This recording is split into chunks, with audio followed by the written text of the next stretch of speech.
Hi everybody, welcome back to the Claremont Classic Garage. We've got a big job ahead of us. I've got the lathe and the milling machine and a new workbench to make a little machine shop area in the corner of the shop. So we're going to have to pretty much empty the whole place out, rejig a lot of stuff, move stuff around, make space for stuff, and see if we can fit all this in here. Anyway, we better get started. It's going to be a big job. It's a disaster area in here, but anyway, I have figured out kind of where I'm going to place everything. So we're going to go ahead and start fixing things up and getting everything kind of final placed. The first thing we're going to deal with is this workbench. We have to put a new piece of pegboard in the back of it and a new bench top. Well, it was a lot of work, but we got our Mastercraft workbench all fixed up. We went around and tightened up a lot of screws that were loose and replaced missing screws, and it's actually quite solid now. I'm impressed. And then we got this old a Marketplace. We got this old kitchen table, and we cut a piece big enough to make a nice top for it. It's 3/4 plywood with a 1/4 inch oak veneer on it, and this edge is solid oak. And then the piece that we cut off, we made a silly little shelf for on top here. And this here is the kind of the remains of the legs. We did what we had to do to make it work. Look, I can put a paper towel roll up there and it won't roll away. That was the best I could come up with what we had. Anyway, that was a busy day. We screwed around with this all day. But that's that done. I've pretty much gone through the whole garage now and got everything reorganized, mostly sort of where it needs to be.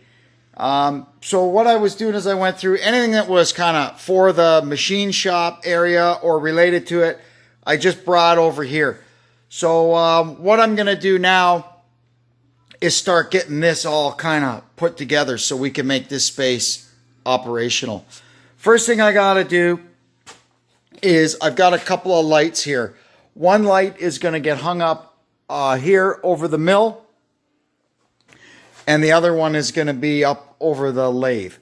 So first, I'm going to get the one over the mill sorted out. Then we can get the mill back in, and there's a real wow in the floor right there. So I'm going to come up with some kind of thing with a couple of scissors jacks or something to level it out. It's got to be something temporary, or not temporary, but easily undone so I can roll the mill around. So if I need to get the valve grinder out, I can get it out. Things are looking a lot better now. I've got my bench mostly straightened out. All I got left to do over on this end somewhere, I'm going to put a small vise. I've got one in the basement that I'm thinking of using. It's an old 4-inch record from England. But there's one that I'm watching at an auction tonight. It's a really great one. It swivels, it rotates, it does pipe, it's got V-blocks on it. I'd really like to get that one. It's more of a machinist's vise, you know.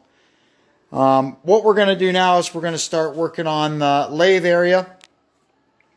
First thing I have to do is we're going to make a little trolley to go on the floor underneath it that we can keep longer and larger pieces of material in. Here's our metal wagon. Look at that. So now we can put all our bits of material in here and they can stay right underneath the lathe and it'll free up a bunch of room. I've got 4 more wheels and I've got an old coffee table that's no good for nothing. So we're going to make a wagon to go under that table too. Oh, we got our second material tray or drawer created. It's a little funny now because it runs into this engine block, but that's another project. Anyway, that's in there. So now we're going to go ahead and work on the top of the lathe table. I've done a few things to it. We made a plywood shelf to go under there in that space. I can keep my 4-jaw chuck and other things down there. On the top of it, we had to deal with a couple of issues. Number one, it wasn't really very solid for mounting a lathe on. And number two, the lathe was rather low. So we did 3 things to solve that problem. Number 1, I figured out that this stand had adjustable feet on it. So I got them all freed up and working, and I lifted it about 1 inch with those. So as a bonus, I was also able to get it perfectly level.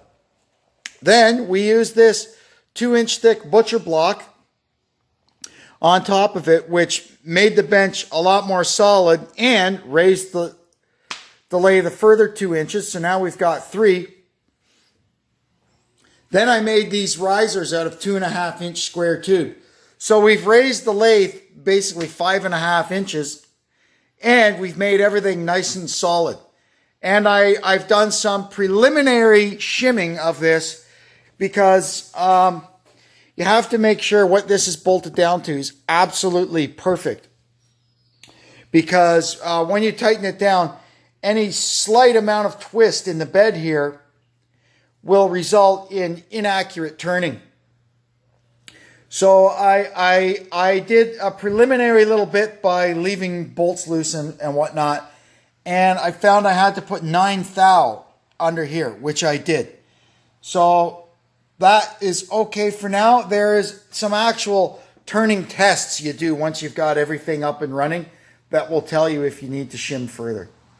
But anyway, that's it for now. What we're going to do now is start working on the back of this. I want to, I've got some old pieces of angle iron on the floor over there. So what we're going to do is add some uprights. We're going to put pegboard in between them, and we're going to have on top a couple of outriggers with a 3-foot LED light hanging from it to illuminate the lathe while we're working. So I'm going to put that together, and I'll show you when I'm done.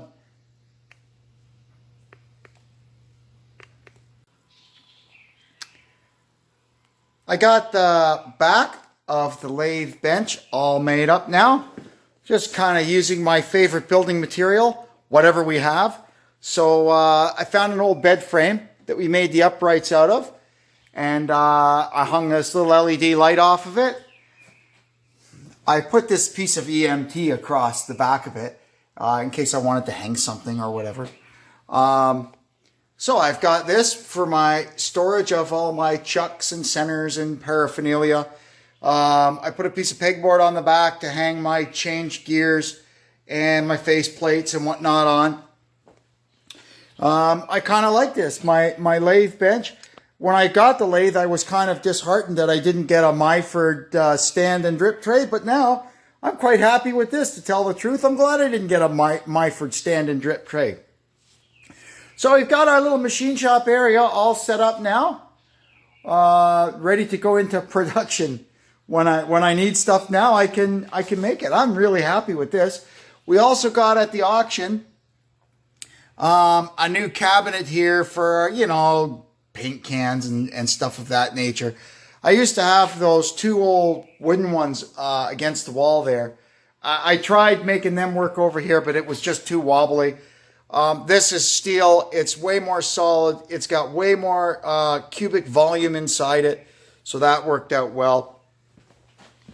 Also, while we were at it, I replaced an open shelf unit under there with these 3 old filing cabinets. I could fit a lot more stuff in there. Got our small hydraulic press over here and the 20-ton over there.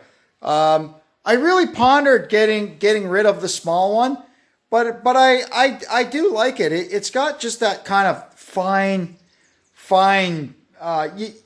It's just got a little more touch to it than the 20-ton. Now, what I may do in the future is keep my eyes open, and just for floor space, I may replace this one with a small arbor press. If I could find a 2-ton arbor press, reasonably priced, I may go that route. But this is a great press. It's done me well over the years. So for now, it's not taking any hurt being here.